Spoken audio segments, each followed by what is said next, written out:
Good morning, everyone. I hope you're all doing well. Welcome to T1 Academy Current Affairs Classes. ఈ రోజు current affairs classes లో భాగంగా మనం news లో ఉన్న కొన్ని ముఖ్యమైన అంశాల గురించి చర్చించుకుందాం. అవేంటంటే these are the topics which are in the news recently. So the first topic will be discussing today are about Booker Prize. Every year Booker Prize England వాళ్ళు ఇస్తారని నాకు తెలిసిందే కదా. బుకర్ ప్రైజ్ దానికి ఎవరికి ఇచ్చారు, అలాగే ఈ బుకర్ ప్రైజ్ అవార్డు రావడానికి బుక్స్ కి కొన్ని క్రైటీరియాస్ ఉంటాయి. అది ఏ క్రైటీరియా అండ్ ఇది ఏ లాంగ్వేజ్ లో రాసే వాళ్ళకి ఇస్తారు లాంటి విషయాలు. Dollarisation, there is a concept called dollarization in news. Recently Argentina government has taken this decision about dollarization. అసలు ఈ డాలరైజేషన్ అంటే ఏంటి, దీనికి సంబంధించిన విశేషాలు ఏంటో కూడా మనం తెలుసుకుందాం. ఇఫీ Indian film festival, international Film Festival of India కూడా న్యూస్ లో ఉంది. అది ఎందుకు న్యూస్ లో ఉంది అంటే వాళ్ళు ఈ సంవత్సరం 2023 యొక్క మీట్ నిర్వహించారు. దాంట్లో మరి అవార్డ్స్ ఎవరికి వచ్చాయి, ఇండియా నుంచి ఎవరు రిప్రజెంట్ చేశారు లాంటి విశేషాలు. న్యూజిలాండ్ దేశం ఒక డిఫరెంట్ విచిత్రమైన విషయంలో న్యూస్ లో ఉంది. అది దేనికి సంబంధించింది, న్యూజిలాండ్ గురించి సమ్ స్టాటిక్ న్యూస్ లాంటి విషయాలు మనం ఈరోజు తెలుసుకుందాం. చైనీస్ మాస్టర్ బ్యాడ్మింటన్ టోర్నమెంట్ లో మన ఇండియన్ పేర్ పార్టిసిపేట్ చేశారు. దానికి సంబంధించిన ఇన్ఫర్మేషన్ కూడా న్యూస్ లో ఉంది. దానికి సంబంధించింది అండ్ ఈ రిపోర్ట్స్ అండ్ ఇండిసెస్ చాలా ఇంపార్టెంట్ కదా ఎగ్జామ్ కి సంబంధించినంత వరకు. So there is a new report in the news which is called Animal Husbandry Statistics 2023. We will be knowing about the information which will be important for this examination from this report. Okay. And after all these news, we will be discussing some MCQs related some other topics which are in the news. Okay. Now, coming on to the first topic, that is Booker Prize. An Irish author ante Ireland దేశం ఉంది కదా, Ireland దేశానికి సంబంధించిన వాళ్ళని Irish people అంటారు. So an Irish author called Paul Lynch, his profit song అనే book, ఈ Paul Lynch అనే అతను ప్రాఫిట్ సాంగ్ అనే బుక్ ను రాశాడు. ఆ బుక్ ని ఈ ఇయర్ బుకర్ ప్రైజ్ కి రాసినందుకు గాను పౌల్ లించ్ కి ఈ ఇయర్ బుకర్ ప్రైజ్ అవార్డ్ ఇవ్వడం జరిగింది. ఓకే, సో ఈ పౌల్ లించ్ ఈయన చాలా ఇంపార్టెంట్ అండి, ఎందుకంటే బుకర్ ప్రైజ్ మీద lot of times there are questions being asked in the examinations of TSPSC and APPSC. So remember his name. One is Paul Lynch, his name, and ఈ profit song అనే book పేరు. ఈ రెండు చాలా చాలా important. Okay, now ఈ competition లో first వచ్చింది పౌల్ లించ్, ఐర్లాండ్ కి చెందిన పౌల్ లించ్. అయితే ఈయన ఎవరిని ఓడిపేసి గెలిచాడు, సెకండ్ ప్లేస్ లో ఉన్నది ఎవరంటే మన ఇండియనే, London based Indian origin author Chetna Maroo. So automatic గా క్వశ్చన్ టఫ్ చేయాలనుకున్నప్పుడు ఇది కూడా అడిగే అవకాశం ఉంటుంది. ఇది ఇండియన్ కాబట్టి అడిగే ఛాన్సెస్ ఇంకా ఎక్కువగా ఉంటాయి. హిజ్ నేమ్ ఈస్ చేతనా మారు. What was his book? His book is western Lane. Okay, question ఇలా రావచ్చు, మ్యాచ్ ద ఫాలోయింగ్ లో పౌల్ లించ్ అని చెప్పి ఆథర్ పేరు ఇచ్చి ఆయన రాసిన బుక్ పేరు, చేతనా మారు అని చెప్పి ఆయన ఇచ్చిన బుక్ పేరు, ఇలాంటివి కూడా అడిగే అవకాశం ఉంది. ఎందుకంటే ఇంతకు ముందు లాగా ఓన్లీ ఒక క్వశ్చన్ ఇచ్చేసి దాంట్లో డైరెక్ట్ ఆన్సర్ ఉండేవి కాకుండా ఒకటే ఒక క్వశ్చన్ లో 4-5 డిఫరెంట్ క్వశ్చన్స్ ఇచ్చి కూడా ఎగ్జామ్స్ లో క్వశ్చన్స్ అడుగుతున్నాడు కదా. అందులో భాగంగా ఈ అవార్డ్స్ అండ్ బుక్స్ మీద కూడా అలాంటి క్వశ్చన్స్ వస్తున్నాయి. So Paul Lynch Prophet Song మాత్రమే కాకుండా try to remember this name also, which is Indian origin author Chetna Maroo and his book Western Lane. Okay, this Paul Lynch is the 5th Irish author. He is the 5th man from Ireland to win this prestigious prize. Okay, and ఈ book దేని గురించి చెప్తుంది అంటే it seeks to show the unrest in Western democracies and their indifference towards disasters such as the impulsion of Syria. Basic గా western democracies లో కూడా కొంచెం unrest ఉంటుందండి. అంటే అన్రెస్ట్ అనగానే మనము పాకిస్తాన్ లో ఉండే డెమోక్రసీ అన్రెస్ట్ ఇలా ఇంత దరిద్రంగా ఉండదు, చిన్న చిన్న విషయాలే కానీ దాన్ని కూడా వాళ్ళు అన్రెస్ట్ కిందనే చూస్తారు. సో దాని మీద ఈయన బుక్ రాశాడు, దాన్ని తెలుపుతూ. దిస్ బుక్ మరి ఈ ప్రైజ్ ఇచ్చినప్పుడు ఎంత ఇచ్చారంటే 50,000 euros అండి. This author receives 50,000 euros and was presented with this trophy. అలాగే now I will be telling about what is the criteria to win this award.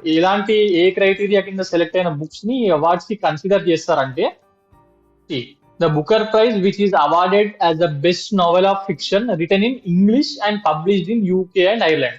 ఖచ్చితంగా ఈ బుక్ ఇంగ్లీష్ లో రాసి ఉండాలండి. బుకర్ ప్రైజ్ కింద అవార్డు ఇచ్చి ఉండాలంటే that book should be written in English and also should be published in UK and Ireland. వాటిని మాత్రమే కన్సిడర్ చేస్తారు.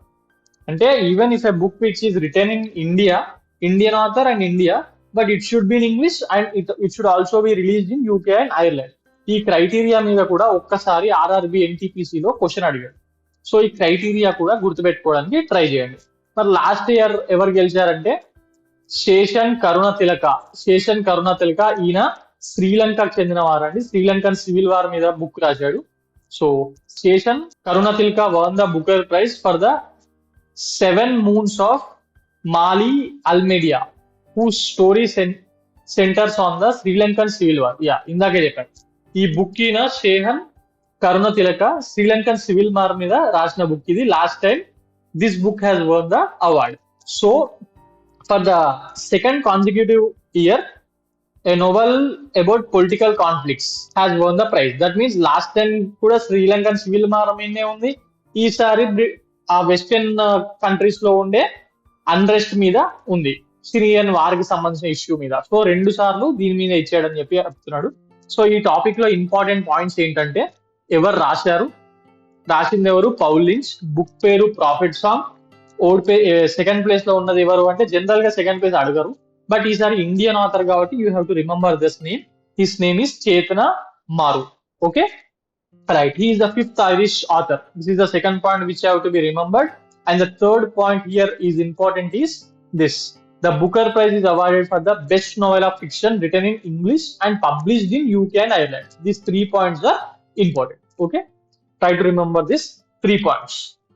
Now coming on to the next topic, that is dollarization. This is conceptually important only, not only for group 2 students but also for group 1 and UPSC students. These questions can be asked. Okay, why in news? Dollarization is an old concept, but why is in news recently ante recently oka right wing leader అర్జెంటీనాలో election గెలిచి అధికారంలోకి వచ్చాడు. His name is Javier Milei. He is considered as Trump. Donald Trump ఉన్నారు కదా, he is considered as Javier Milei is considered as Donald Trump of Argentina. So ఈయన election ప్రచారంగా భాగంగా ఏం చెప్పాడంటే అర్జెంటీనాలో ఉన్న కరెన్సీని ఫస్ట్ రద్దు చేస్తాను అని చెప్పాడు. రద్దు చేసి అమెరికన్ డాలర్ ఉంటుంది కదా, దాన్నే అర్జెంటీనా కరెన్సీగా తీసుకొస్తానని చెప్పి మాట ఇవ్వడం జరిగింది ఎలక్షన్ ప్రచారంలో భాగంగా. Now he is trying to implement this which is an unconventional policy. ఇంతకు ముందు 1950s to 2000 మధ్యలో చాలా కంట్రీస్ కి అలా ఉండేది, బట్ ఈ మధ్య చాలా తక్కువ కంట్రీస్. అది ఎలాంటి కంట్రీస్ అంటే వాళ్ళ దేశాల్లో ఇన్ఫ్లేషన్ చాలా ఎక్కువ అయిపోయి ఆ మార్కెట్ లో వాళ్ళ కరెన్సీ వాల్యూ పడిపోయిన కంట్రీస్ ఉంటాయి చూసినా, వాళ్ళు మాత్రమే డాలర్ ని వాళ్ళ కరెన్సీగా పెట్టుకొని డాలరైజేషన్ అనే కాన్సెప్ట్ ని తీసుకొస్తున్నారు. రీసెంట్ గా కొన్ని ఇయర్స్ ముందు Zimbabwe also try to do that. Now Argentina is trying to do this. Very rare countries. Basic గా nowadays the trend which is running is dedollarisation. Countries are trying to move away from dollar. For example India and Russia trade ఉంది. India and Russia trade general గా trade లో dollars మాత్రమే వాడేవాళ్ళు ఇంతకు ముందు. Now India and Russia have decided that they will be using rupee and rouble. Rouble is the currency of Russia. And also recently Saudi Arabia China మధ్య trade transactions లో కూడా Saudi Arabia and China decided that they will be using renminbi. Renminbi is the currency of China. So ఇలా dedollarisation కి వెళ్తున్నాయి countries అండి. But Argentina has taken a different decision that they will be going for dollar. Why? The reason is inflation. Argentina is also suffering from high inflation. To reduce that inflation and bring the inflation into the limit, they have started the concept of dollarization. Okay, so coming to the topic, Javier Milei, the recent winner of Argentina's presidential election, has drawn attention for his unconventional policies, one of them being the plan to replace the country's currency of peso with the dollar. Argentina currency ఏంటి అని కూడా అడగచ్చు. Dollarisation మీద question వచ్చినప్పుడు ఇది ఏ country తీసుకొచ్చింది? Argentina. మరి ఇంతకు ముందు దీని కరెన్సీ ఏంటంటే పీసో. ఇది జనరల్ గా చాలా మందికి తెలియదు. సో ఇది కూడా గుర్తుపెట్టుకోవడం important. Okay, now what is mean by dollarising అంటే ఇందాక చెప్పినట్టే replacing a country's currency with US dollar. That is Argentina is replacing their peso with US dollar కదా for example. So that is called dollarization. Argentina's new president has promised replacing, ఇది already మనం discuss చేసాం ఈ point. Now మరి ఇది అసలు ఎందుకు? There should be some benefits, right? You are bringing dollar in place of your currency, so there should be some benefits. Now we'll be discussing about the what are the benefits of bringing dollar as your currency and what are the negatives. Okay. Stable currency which will attract investment and growth. Yes, dollar is a stable one compared to peso or rupee or any other thing. Dollar is a very stable currency. Now by keeping dollar as your currency, it will attract the investment into your countries, which will finally lead to growth. Okay. As the foreign currency can be earned only through exports. Yes, foreign currency will be earned only through exports. Even for India or any other country, we will be earning dollars or even renminbi or any other things by using our exports only, right? One. And also through FDIs, FDIs and FIIs.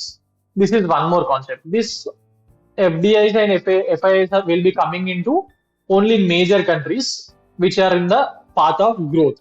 For example, into India, there are large number of FDIs coming to Singapore, to China, to Hong Kong, to Australia. To these kind of countries, there will be large number of FDIs coming, foreign direct investments, and also a certain number of FIIs also. FIIs are institutional investors. Now, but not to the countries like Zambia or into Mozambique, not into these countries, right? So these countries, there is only one thing they will be earning foreign currency is like through their exports. Why do you need foreign currency? We will be needing foreign currency to import certain things which are not available in our country. For example, in their countries. For example, for India, we need to buy petrol, we need to buy diesel. Is the petrol and diesel available in India? No. Only if there is one place where Assam, these are available, gas is available, but it won't be sufficient for our country. So what are we doing? We are importing this from Russia, Venezuela, Middle Eastern countries like Saudi, Iran, Iraq. Like we are heavily dependent. And also gold. Indian women are particularly very much interested in gold. Are there any gold mines in India? Now working gold mines. There are no working gold mines in India. So we are importing them from other countries. So for these kind of things, major things, we need dollars. The same way Argentina or any other country will be knowing dollars. So now, as a foreign currency can be earned only through exports, a country would incentivize to promote exports and ease conditions for the capital inflows. Yes, automatically we need dollars. What will a country do? To increase the exports will incentivize. Government will be incentivizing it. For example, ఎలాంటి example agricultural commodities మనం India నుంచి export చేస్తూ ఉంటాం. For example summer వచ్చిందంటే mangoes will be exporting it. So to export that government will be giving some incentives to our farmers. అలాగే Argentina వాళ్ళు కూడా అలాంటి గవర్నమెంట్ ఏదో ఒకటి తీసుకొస్తుంది. Okay. The third point is previous government could have forced central banks to print money and spend on wasteful expenditure, but in case of foreign currency, they can print and government can earn money only through tax and other resources which will prevent inflation. Yes, governments ఏం చేస్తాయంటే వాళ్ళ దగ్గర ఏదైనా పథకాలకు schemes కి money కావాలన్నప్పుడు ఒక sufficient gold sufficient ఏం లేకుండా ప్రింట్ చేయండి అని చెప్పి, ఫర్ ఎగ్జాంపుల్ మనకు ఆర్బీఐ అలా వాళ్ళ అర్జెంటీనా లాంటి కంట్రీస్, జింబాబ్వే లాంటి కంట్రీస్ లో కూడా ఏదో ఒక కరెన్సీ ఉంటుంది కదా, వీటిని ప్రింట్ చేయమని చెప్పి ఒత్తిడి చేస్తూ ఉంటాయి. So when there is a huge amount of ఇంత ఒత్తిడి ఉన్నప్పుడు గవర్నమెంట్ నుంచి ఆర్బీఐ సెంట్రల్ బ్యాంక్స్ మీద వాళ్ళు ఏం చేయలేక ప్రింట్ చేస్తారు, చెప్తారు ఇలా జరిగే ఛాన్సెస్ ఉంటుందని, అయినా వాళ్ళు ఒప్పుకోకపోతే ఆటోమేటిక్ గా ప్రింట్ చేస్తూ ఉంటారు. సో వెన్ డిమాండ్ కన్నా మార్కెట్ లో సప్లై ఎక్కువ ఉన్నప్పుడు ఆటోమేటిక్ గా ఏమైపోతుంది, మార్కెట్ లో ఈ కరెన్సీ వాల్యూ పడిపోతుంది. But when you keep foreign currency like dollar like that, you can't print it, right? ఈ అర్జెంటీనా గవర్నమెంట్ ఫోర్స్ చేసిందని చెప్పి అమెరికా ఫెడరల్ బ్యాంక్ అయితే ప్రింట్ చేసి పంపించదు కదా, సో ప్రింట్ చేయదు. సో అప్పుడు ఏం చేస్తాయి, ఆటోమేటిక్ గా గవర్నమెంట్స్ ఈ మనీ అనేది they will be earning only through taxes and other resources like exports. So now which will automatically prevent inflation, right? Then what are the negatives అన్నప్పుడు, the central bank will lose control on monetary policy and can influence the money supply. Yes, ఇందాకే చెప్పాను. ఈ printing concept ఇదంతా central banks print చేయాలి. Dollar తీసుకొచ్చినప్పుడు automatic గా వాళ్ళకు ఆ మానిటరీ పాలసీ మీద కంట్రోల్ పోతుంది. ఎందుకంటే డాలర్ ఎంత ఉందో దేశంలో దాన్ని బట్టే మానిటరీ పాలసీ చేయాల్సి వస్తుంది, కానీ ఇంకా చేయడానికి ఏమీ ఉండదు. అండ్ ఇన్ఫ్లుయెన్స్ మనీ సప్లై కూడా ఏం చేయలేరు. Now the central banks can't devalue the currency to promote exports. Yes, dollar rate ప్రకారమే చేసుకోవాలి తప్పితే ఈ ఎక్స్పోర్ట్ మనం చెయ్యాలి అని చెప్పి ఇంతకు ముందు ఇండియాలో కూడా 1991 కన్నా ముందు ఎక్స్పోర్ట్ ఇంపోర్ట్స్ అవసరాల మీదకి వెళ్ళి కరెన్సీ రేట్ ని డివాల్యూ చేయడం లేకపోతే పెంచడం చేసేవాళ్ళు. నా అర్జెంటీనాలో డాలర్ తీసుకొస్తుంది కాబట్టి డాలర్ ని అలా డివాల్యూ చేయరు కాబట్టి ఎక్స్పోర్ట్స్ ని ప్రమోట్ చేయడానికి వాళ్ళేం అలా రేట్ ని తగ్గించడం పెంచడం చేయలేదు. ఎక్స్పోర్ట్స్ ని ప్రమోట్ చేయడానికి ఇంకోటి చేయొచ్చు. ఏంటి, దాన్ని ఎవరైతే పండించే ఫార్మర్స్ లేకపోతే సృష్టించే ఇండస్ట్రీస్ లో వాళ్ళకు కన్సెషన్స్ ఇస్తారు, బట్ కరెన్సీ విషయంలో మ్యానిపులేట్ చేయడం కుదరదు. సో ఈ రెండు విషయాలు నెగిటివ్స్ ఉన్నా ఇన్ఫ్లేషన్ ని కంట్రోల్ చేయడానికి హెవీ ఇన్ఫ్లేషన్ ఉన్నప్పుడు ఆటోమేటిక్ గా ఈ డాలర్ అనేది కాన్సెప్ట్ పనికొస్తుంది. Okay, right. Coming on to the next topic. This is that next topic అండి. International Film Festival of India 2023 మొన్న జరిగింది కదా, దాని విన్నర్స్ లిస్ట్ వచ్చింది. బేసిక్ గా Persian film Endless Borders. Endless Borders అనేది ఒక పర్షియన్ ఫిలిం అండి. పర్షియా అంటే ఇరాన్. సో ఈ దిస్ ఎండ్లెస్ బార్డర్స్ ఫిలిం బోల్ గోల్డెన్ పికాక్. గోల్డెన్ పికాక్ అనే అవార్డు ఎవరికి ఇచ్చారు ఈసారి అని చెప్పి అడిగే ఛాన్సెస్ చాలా మటుకు ఉంటాయి, అడిగారు చాలా సార్లు కూడా. So in this year International Film Festival of India 2023 Golden Peacock award was won by a Persian film called Endless Borders. Okay, Rishab Shetty garu కూడా కాంతార విషయంలో ఒక అవార్డు ఇచ్చారు, అదేంటో కూడా మనం ఈరోజు తెలుసుకుందాం. ఓకే, ఈ కాంతార మళ్ళీ కాంతార 2 లేకపోతే దీనికన్నా ముందు వర్షం మళ్ళీ ఫిలిం కూడా వస్తుంది. Do watch it. That will tell about the coastal Karnataka culture. The Persian film Endless Borders by director Abbas Amini was fitted with the prestigious Golden Peacock Award for the best film at 54th International Film Festival of India, which is held in Goa. ఈ point లో particular point లో రెండు important points ఉన్నాయి. One is international Film Festival of India ఈ సంవత్సరం ఎక్కడ జరిగిందంటే గోవా. ఇది ఎన్నోది అంటే 54th. ఎస్, అప్పుడప్పుడు క్వశ్చన్ ఇలాంటివి కూడా వస్తూ ఉంటాయి, ఎన్నోదని కూడా అడుగుతూ ఉంటాడు. And the best film award has been given to Endless Border, which is a Persian film directed by Abbas Amini. ఈ రెండు పాయింట్స్ ఇంపార్టెంట్. అలాగే Hollywood actor and producer Michael Douglas was bestowed the Satyajit Ray life time achievement award. ఈసారి ఎవరికి ఇచ్చారంటే Michael Douglas కి ఇచ్చారు. And Panchayat, ఈ Amazon prime లో ఉంటుంది ఇది. పంచాయత్ చాలా మంది చూసే ఉంటారు. అర్బన్ పీపుల్ అంటే ఈ మధ్య అందరు చూస్తున్నారు. Panchayat season 2 clinched the inaugural award for best web series. ఈ వెబ్ సిరీస్ కి ఈ మధ్యనే ఇవ్వడం స్టార్ట్ చేశారు, ఇంతకుముందు ఇచ్చేవాళ్ళు కాదు. సో ఇది కూడా ఇంపార్టెంట్ అండి. ఇందులో 3-4 పాయింట్స్ ఇంపార్టెంట్. ఏంటి, ఫస్ట్ మనం మాట్లాడుకున్నట్టు బెస్ట్ ఫిలిం ఎండ్లెస్ బార్డర్, దానికి గోల్డెన్ పికాక్ అవార్డు ఇచ్చారు. అలాగే Satyajit Ray life time achievement award ఎవరికి ఇచ్చారు? Michael Douglas, is an Hollywood actor. Panchayat కి బెస్ట్ వెబ్ సిరీస్ అవార్డు ఇచ్చారు. అలాగే కాంతారా మూవీ ఉంది కదా, దీనికి కూడా ఫస్ట్ టైం ఒక కన్నడ ఫిలిం కి International Film Festival of India ఇఫీలో ఒక కన్నడ ఫిలిం కి అవార్డు రావడం ఇదే ఫస్ట్ టైం అండి. చరిత్రలో ఇప్పటి వరకు ఎప్పుడు రాలేదు, this is the first time. మరి దేనికి ఇచ్చారంటే ఒక స్పెషల్ జూరీ అవార్డు ఇచ్చారండి. That too for Rishab Shetty, a Kannada actor and film maker Rishab Shetty. He was awarded with special jury award for his movie called Kantara. ఈ 4 పాయింట్స్ ఇంపార్టెంట్. ముఖ్యంగా అన్నిటికన్నా ఇంపార్టెంట్ పాయింట్ ఏంటంటే Endless Border, this has been awarded Golden Peacock award. Okay, right. Now coming on to the next topic, that is New Zealand. New Zealand ఒక different topic మీద news లో ఉంది. General గా ఈ మధ్య సిగరెట్స్ ఉన్నాయి కదా, సిగరెట్స్ ని బ్యాన్ చేయండి అని చెప్పి అన్ని ప్రపంచంలో ఉన్న అన్ని దేశాల్లో డాక్టర్స్, చాలా ఎన్విరాన్మెంటల్ కార్యకర్తలు వీళ్ళందరూ ఉద్యమం చేస్తున్నారు. అందులో భాగంగా ఇంతకు ముందు జెసిండా ఆర్డెన్ అనే ఒక ప్రైమ్ మినిస్టర్ న్యూజిలాండ్ లో చాలా ఫేమస్. ఆ టైంలో ఉమెన్ ప్రైమ్ మినిస్టర్ ఉన్నప్పుడు ఈ సిగరెట్స్ ని 2024 నుంచి బ్యాన్ చేస్తాము, కొత్త జనరేషన్ వాళ్లకు, యంగ్ జనరేషన్ కి అమ్మడమే బంద్ చేస్తాము అని చెప్పి ఒక లా తీసుకొచ్చారు. So people thought that okay, now at least somehow cigarettes యొక్క ఎఫెక్ట్ జనాల మీద ఎంత ఉంటుంది, హెల్త్ కన్సర్న్స్ గవర్నమెంట్స్ అర్థం చేసుకుంటున్నాయి, New Zealand has started it, then other countries will be following అని చెప్పి చాలా సంతోషపడ్డారు. Even England British prime minister, మన ప్రైమ్ మినిస్టర్ ఉన్నారు కదా రిషి సునాక్, మన ప్రైమ్ మినిస్టర్ అంటే మన ఇండియన్ ఆరిజిన్ ప్రైమ్ మినిస్టర్, ఆయన కూడా ఇందులో నుంచి ఈ న్యూజిలాండ్ వాళ్ళ తెచ్చిన చట్టాన్ని చూసి ఆయన కూడా అక్కడ ఒక చట్టాన్ని తీసుకోవడానికి ట్రై చేస్తున్నారు. బట్ అలాంటి పరిస్థితుల్లో ఒక కొత్త గవర్నమెంట్ న్యూజిలాండ్ లో వచ్చింది. న్యూజిలాండ్ గవర్నమెంట్ ఏం చేసిందంటే they have stopped that law. New Zealand recent new government has abandoned land mark smoking ban for the future generation to fund tax cuts.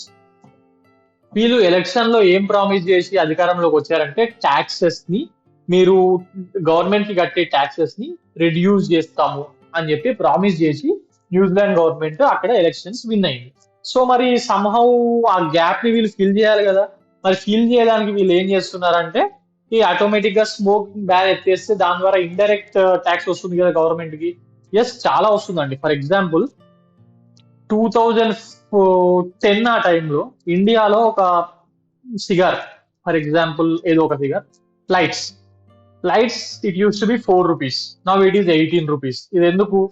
ఏమన్నా టొబాకో ప్రైస్ ఏమన్నా విపరీతంగా పెరిగిందా? కాదు, ట్యాక్స్ ట్యాక్స్ ని గవర్నమెంట్ చాలా ఇంక్రీజ్ చేసింది. అందువల్లనే ఈ ఇండైరెక్ట్ ట్యాక్స్ వల్లనే గవర్నమెంట్స్ కి, అలాగే మన తెలంగాణలో బియర్ రేట్స్, లిక్కర్ రేట్స్ అన్ని ఎందుకు పెరిగాయి? గవర్నమెంట్ ట్యాక్స్ ఇంక్రీజ్ చేసింది. సో దట్ పీపుల్, అంటే ఇది చెప్పడం ఏంటంటే ట్యాక్స్ ఇంక్రీజ్ చేస్తే రేట్లు పెరిగిపోయి జనాలు తాగడం బంద్ చేస్తారని. మరి మన దగ్గర జనాలు తాగడం బంద్ చేస్తారా? తాగడం బంద్ చేయడం అనే కాన్సెప్టే ఉండదు, అది గవర్నమెంట్స్ కి కూడా తెలుసు. But still they will be running like that. నా okay, coming to the topic. వీళ్ళు ఏం చేశారంటే ట్యాక్స్ ని, మరి డైరెక్ట్ ట్యాక్స్ ని కట్ చేసినప్పుడు ఆటోమేటిక్ గా గవర్నమెంట్ ఫంక్షనింగ్ రన్నింగ్ చేయడానికి ఇండైరెక్ట్ ట్యాక్స్ అవసరం పడుతుంది కదా. సో దానికోసము దీన్ని రద్దు చేయడం జరిగింది.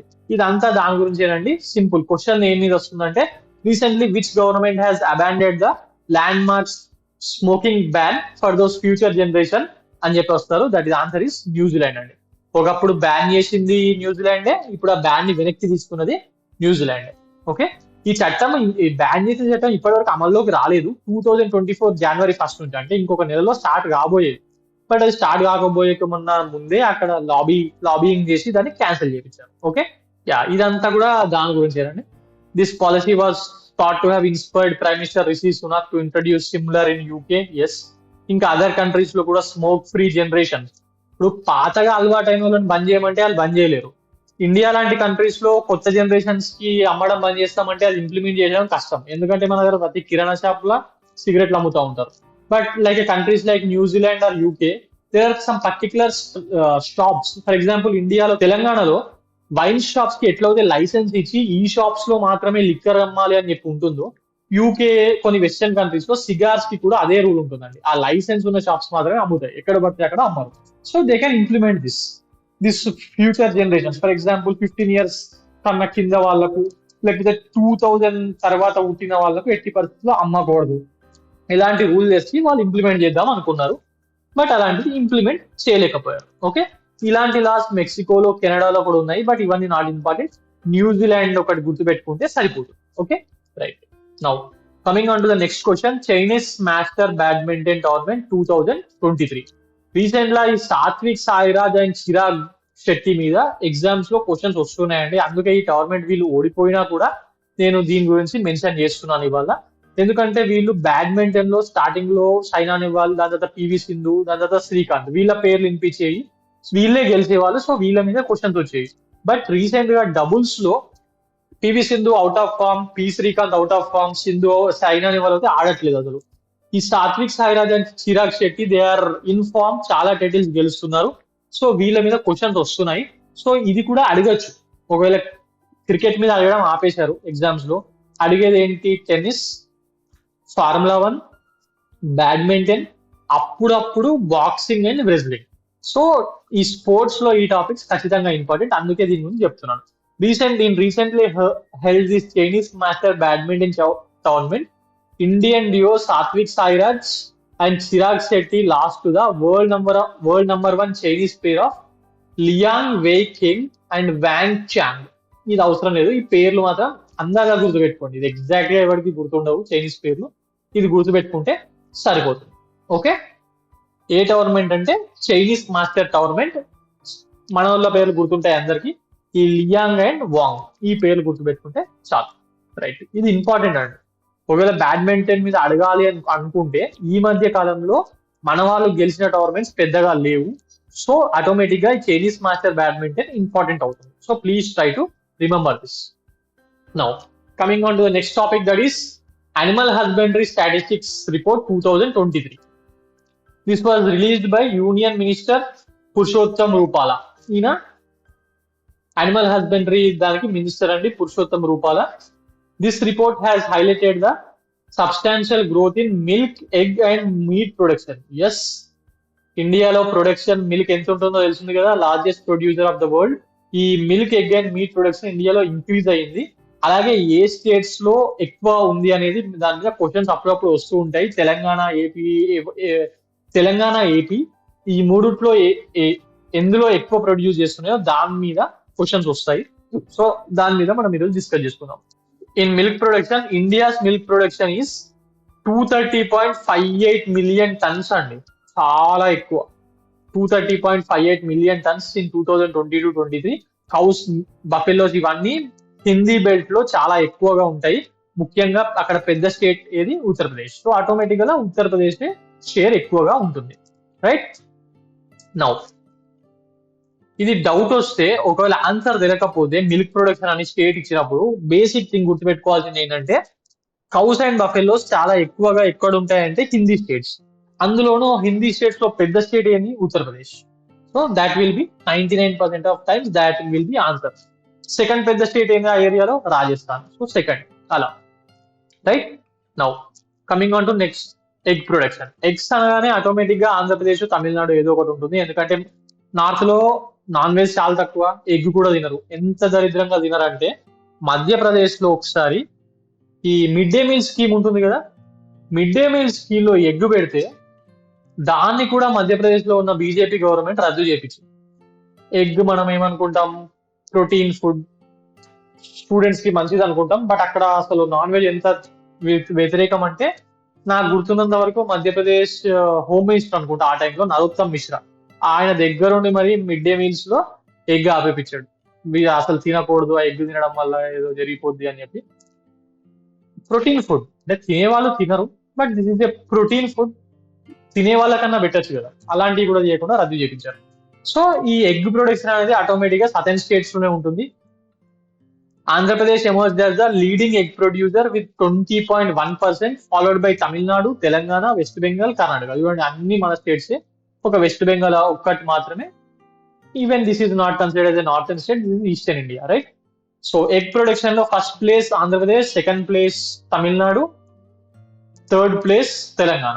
టాప్ 5 గుర్తుపెట్టుకోండి, ఎందుకంటే అప్పుడప్పుడు which among the following are the top 5 states అని చెప్పి కూడా అడుగుతున్నారు. మీట్ ప్రొడక్షన్, మీట్ ప్రొడక్షన్ లో Uttar Pradesh contributed 12.2% of countries output. Sir you have already said north లో నాన్ వెజ్ తక్కువ అన్నారు కదా, మరి ఉత్తరప్రదేశ్ లో ఎలా ఇంతగా మీట్ ప్రొడక్షన్ ఉందంటే, తినరండి, but they export it to foreign countries. Okay, అందువల్ల అక్కడ మీట్ ప్రొడక్షన్ ఎక్కువగా ఉంటుంది. Uttar Pradesh contributes 12.2% of countries total output, followed by West Bengal, తర్వాత Maharashtra, AP and Telangana. Okay, ఇవి కూడా గుర్తుపెట్టుకోండి. Now we will be discussing about some important MCQs which are in the news recently. That is, coming on to the first question, the Asian Development Bank ఉంది కదా, Asian Development Bank has recently approved 500 USD loan to enhance the territory health care and medical education in which state అని అడుగుతున్నాడు అండి. Asian Development bank కానీ, world bank కానివ్వండి, లేకపోతే bricks bank కానివ్వండి, ఈ ఇన్ఫ్రాస్ట్రక్చర్ డెవలప్మెంట్, ఇన్ఫ్రాస్ట్రక్చర్ అంటే ఓన్లీ రోడ్ వేయడం ఇదే ఇన్ఫ్రాస్ట్రక్చర్ కాదు, అది ఫిజికల్ ఇన్ఫ్రాస్ట్రక్చర్. హ్యూమన్ ఇన్ఫ్రాస్ట్రక్చర్ అనే ఒక కాన్సెప్ట్ కూడా ఉంటుంది. ఆ హ్యూమన్ ఇన్ఫ్రాస్ట్రక్చర్ దేనికంటే ఎడ్యుకేషన్ డెవలప్మెంట్, లేకపోతే హాస్పిటల్స్ కట్టివ్వడం, ఇవన్నీ హ్యూమన్ ఇన్ఫ్రాస్ట్రక్చర్ కిందకి వస్తాయి. దాంట్లో భాగంగా ఒక స్టేట్ కి $500 మిలియన్ ని శాంక్షన్ చేయడం జరిగింది. అది ఏ స్టేట్ అని అడుగుతున్నాడు. సో ఏషియన్ డెవలప్మెంట్ బ్యాంక్ ఇది రీసెంట్ గా ఎవరికి చేసిందంటే మహారాష్ట్ర స్టేట్ కి చేసిందండి. ఇది ఎందుకు చేసిందంటే, వీళ్ళు మహారాష్ట్ర గవర్నమెంట్ వాళ్ళు ఒక ప్రోగ్రామ్ కింద ఆ ఏరియాలో అసలు పాలసీ రిఫార్మ్స్ తీసుకోవడానికి ట్రై చేస్తున్నారు in the territory health care sector and medical education. కొంచెం టెరిటరీ హెల్త్ కేర్ అనేది ఇండియాలో స్టేట్స్ లో గవర్నమెంట్ సెక్టర్స్ లో చాలా ప్రాబ్లమేటిక్ గా ఉంటుందండి. మనం అప్పుడప్పుడు మొన్న మధ్య కూడా మహారాష్ట్రలోని నాందేడ్ లో ఒక 2 రోజుల్లోనే 100 మంది చిన్న పిల్లలు గవర్నమెంట్ హాస్పిటల్లో చనిపోయారని చెప్పి మనం న్యూస్ విన్నాం, ఆక్సిజన్ అందక అనుకుంటాం నాందేడ్ ఏరియాలో. మరి ఎందుకు అంటే simple, health care facilities government hospitals లో చిన్న చిన్న ఏరియాస్ లో చాలా తక్కువగా ఉంటాయి. అక్కడేందుకు మన దగ్గర కూడా కంపారిటివ్లీ మన దగ్గర కూడా ప్రైవేట్ హాస్పిటల్స్ లో కంపేర్ చేసుకుంటే తక్కువగానే ఉంటాయి కదా. సో అలాంటివి ఇంప్రూవ్ చేయడానికి ఈ Asian Development Bank, World Bank నుంచి మన వాళ్ళు లోన్స్ చేస్తా ఉంటారు, right? Now coming on to the next question, that is which public sector enterprise was awarded the best employer for policies in diversity and inclusion award by ASSOCHAM. In diversity and inclusion అన్నాడు. Options are A ONGC, B REC limited, C BEL, D SAIL అండి. ఇది ఎవరికి ఇచ్చారంటే REC limited. REC limited was recently awarded the best employer for policies in diversity and inclusion at the 4th diversity and inclusion excellence award which was organised by ASSOCHAM. Okay, మరి ఇది దేని కిందకి వస్తుంది ఆర్ఈసీ అంటే? This REC limited comes under the ministry of power which is a Maharatna. ఈ మహారత్న ఇట్లా ఉంటాయి కదా, మినీరత్న, మహారత్న, ఇట్లా ఈ ఆర్ఈసీ లిమిటెడ్ అనేది ఒక మహారత్న సిపిఎస్సి అండి. మహారత్న సిపిఎస్సి అంటే సెంట్రల్ పబ్లిక్ సెక్టర్ ఎంటర్ప్రైజ్. దీనికి లాస్ట్ మంత్ ఆర్ఈసీకి గోల్డెన్ పికాక్ అవార్డు కూడా ఇచ్చారండి. గోల్డెన్ పికాక్ అవార్డు, ఆ గోల్డెన్ పికాక్ వేరే. మనం ఇందాక ఇఫీలో చదువుకున్నాం కదా, ఇంటర్నేషనల్ ఫిల్మ్ ఫెస్టివల్, అది వేరే గోల్డెన్ పికాక్, ఇది వేరే గోల్డెన్ పికాక్. దేనికి ఇచ్చారంటే in recognition of its exceptional performance in risk management. ఆ విషయంలో కూడా ఆర్ఈసీ లిమిటెడ్ న్యూస్ లో ఉంది. సో ఆర్ఈసీ అనగానే 2 అవార్డులు వచ్చాయి రీసెంట్ గా. ఒకటేమో గోల్డెన్ పికాక్ అవార్డు, ఇంకొకటేమో best employer for policies in diversity and inclusion which is awarded by association. So ఈ 2 గుర్తుపెట్టుకోవడానికి ట్రై చేయండి. The next question, coming on to the next question, what is the mascot of made in Khelo India para games? Yes, ఒక games, national games, Olympic games, ఇట్లా ఏది నిర్వహించినా దానికి ఒక mascot కూడా ఉంటుంది కదా. అలా రీసెంట్ గా ఖేలో ఇండియా పారా గేమ్స్ గురించి మనం నిన్న క్లాస్ లో మాట్లాడుకున్నాం కదా. అది ఎక్కడ జరిగింది, యూత్ గేమ్స్ ఎక్కడ జరిగాయి, అవన్నీ మనం చెప్పాను నిన్న. బేసిక్ గా ఈ పారా గేమ్స్ యూత్ పార్టిసిపేట్ చేస్తూ ఉంటారు, స్పోర్ట్స్ మినిస్ట్రీ వీళ్ళందరూ పార్టిసిపేట్ చేస్తూ ఉంటారు. అసలు దీనికి మినిస్టర్ ఎవరు ఇండియాలో? Minister for youth affairs and sports అంటే Anurag Thakur. He is from Himachal Pradesh. మరి దీనికి మాస్కెట్ ఏంటంటే ఆప్షన్స్ లో ఉజ్వల అండి. ఉజ్వల అనేది మాస్కెట్ గా పెట్టడం జరిగింది. Okay, now coming on to the next question, that is the union government has exempted which institution from the purview of Right to Information Act? Yes, central government లో ఉన్న maximum organisations RTI కిందకి వస్తాయి. RTI 2005 నుంచి ఉంది. So మరి ఇందులో నుంచి ఏది ఎగ్జామ్